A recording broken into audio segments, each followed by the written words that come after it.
Hi friends, కోడిని బుట్టలో పెడుతున్నారేంటి అనుకుంటున్నారా? సండే స్పెషల్ అండి. నిన్న సండే కదా, హ్యాపీగా సరదాగా ఉంటుందని చాలా రోజులైంది బయటికి వెళ్ళిందని చిన్న పిక్నిక్కి ప్లాన్ చేసాము ఫారెస్ట్లో. అందుకని ఎర్లీ మార్నింగ్ రెడీ అయి బయలుదేరేసాము. మార్నింగ్ చాలా కూల్గా చాలా హ్యాపీగా జర్నీ చేసామండి. కొంచెం దూరం వెళ్ళిన తర్వాత పొద్దున్నే లేచి ప్రిపేర్ చేసుకునే పులిహోర ఉంటుంది కదా, అదైతే రోడ్డు పక్కన వెహికల్ ఆపుకొని టేస్ట్ చేసాము. సూపర్గా కుదిరింది.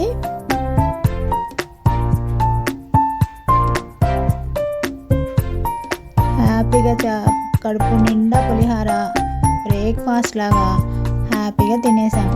నేనైతే చాలా ఎంజాయ్ చేసుకుంటూ తిన్నా. చూడండి, నేను ఫుడ్ తినే పద్ధతే మీకు అర్థమవుతుంది నేను ఎంత ఎంజాయ్ చేసుకుంటూ ఫుడ్ తిన్నాను అని.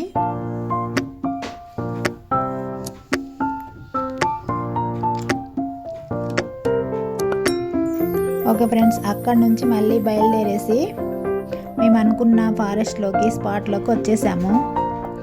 తెచ్చుకున్న లగేజీ అంతా అలాగా సర్ది పెట్టేసుకొని అందరు సరదాగా మాట్లాడుకుంటూ టీ పెట్టేసుకున్నాం. ఫస్ట్ అయితే టీ పెట్టుకున్నాం. చూడండి, ఫారెస్ట్ చూడండి, మీరు అంత అబ్జర్వ్ చేయండి. చక్కగా ఫారెస్ట్ చూడండి, చాలా దిట్టమైన అడవి అయినా అంతమంది ఉన్నారు. చూడండి, చాలామంది మాలాగే సండే ఎంజాయ్ చేద్దామని స్పెషల్గా చక్కగా హ్యాపీగా పిక్నిక్ ఎంజాయ్ చేద్దామని చెప్పేసి చాలామంది వచ్చారు. నేనైతే టీ పెట్టేసాను ఫ్రెండ్స్. అలాగే మా అక్క వచ్చేసి అందరికి సర్వ్ చేసింది.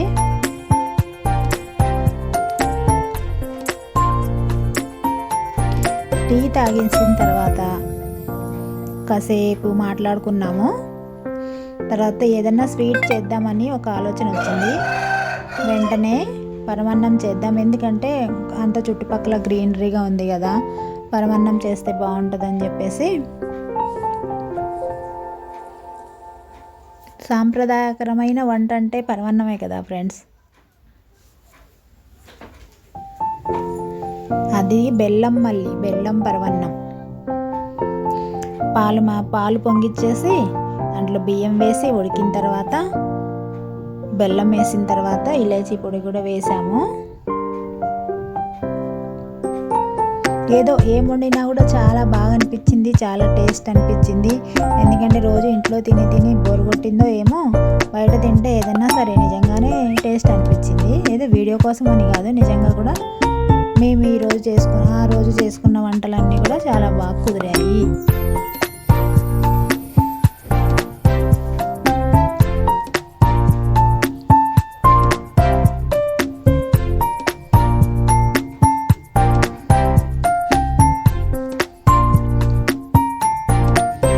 పరమాన్నం అయితే రెడీ అయిన తర్వాత అందరికీ వేడివేడిగా ఒక్కొక్క కప్పు సర్వ్ చేసాము.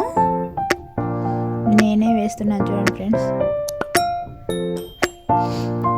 స్వీట్ అందరు తినేసిన తర్వాత ఓ 10 నిమిషాలు మళ్ళీ అలాగే మాట్లాడుకున్నాము. తర్వాత వెంటనే టైం అయిపోతుందని చెప్పేసి వంట మొదలు పెట్టేశాము. బాస్మతి రైస్తో బగారా రైస్ చేసాము. అలాగే మేము తెచ్చి పెట్టుకున్నాం కదా కోడి, దాన్ని మంచిగా క్లీన్ చేపించేసి నేనైతే కర్రీ చేశాను. Chicken curry with bagara rice. Preparation చూడండి, మీరు చేస్తున్నాము.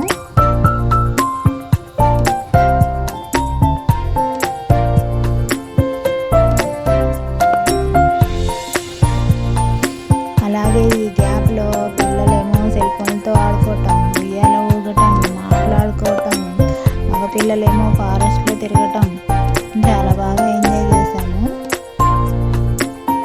కొన్ని వీడియోస్ తీయలేకపోయాం ఫ్రెండ్స్, ఎందుకంటే వీడియో తీయటం వల్ల మేమందరం మాటలు మిస్ అవుతాం కదా అని చెప్పేసి కొన్ని తీశాను నేను.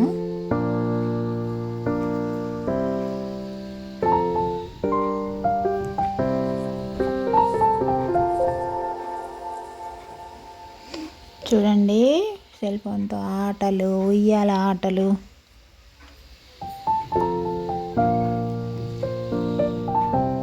మా పాప అయితే అక్కడ ఒక కొయ్యలాగా ఉంది, దాని మీద అయితే ఏం ఉయ్యాల ఊగి చాలా ఎంజాయ్ చేస్తుంది. ఈలోపు మేము ఫుడ్ ప్రిపేర్ అయిపోయింది ఫ్రెండ్స్, మంచిగా దమ్ అయిపోయింది. బాస్మతి రైస్తో బగారా రైస్.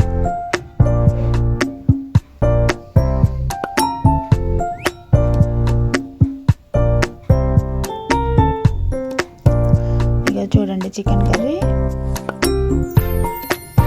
బగారా అయిపోయిన తర్వాత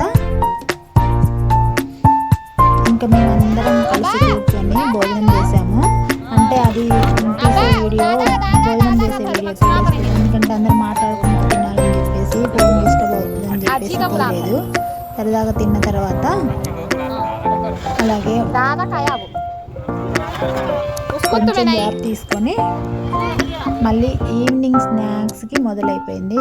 అప్పుడు టైం 4 అయిపోయింది. అయితే మేము ఇంటికాడ నుంచి ప్రిపేర్ చేసుకుని ఇంకా వేరే చికెన్లో మళ్ళీ మసాలా అంతా కలిపేసి తెచ్చుకున్నాము.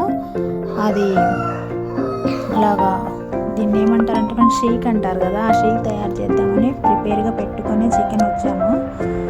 మంచిగా ఒక 1 అవర్ ముందు మసాలా కలిపితే బాగుంటుందని చెప్పేసి ఇంటికాడే ప్రిపేర్ చేసుకొని వచ్చాము. తర్వాత వంట అయిపోయిన తర్వాత బాగా వేడిగా ఉండటం వల్ల పొయ్యిలో ఇది దాని మీద పెట్టేసి ఒక 1 అవర్ అలాగే మంచిగా కాలింది. చికెన్ బాగా రోస్ట్ అయిన తర్వాత